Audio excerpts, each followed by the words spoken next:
Now, JD asks, will they go with the 2 tight end set more? I'm assuming he's asking if for some reason Ayuk is not in training camp, if he doesn't play much this year, or maybe he's asking that in general.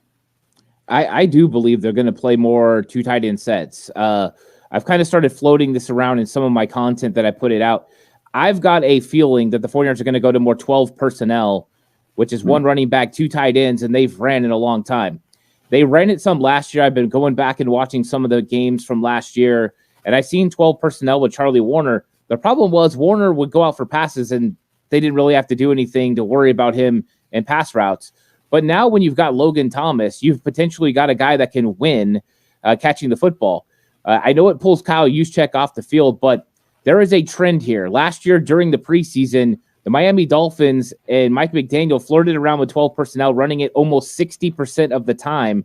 And I think that it's a trend that could change the way some of the personnel groupings defensively play against the 49ers. So I think it could be a new wrinkle. Getting Logan Thomas is very important for that with him and George Kittle.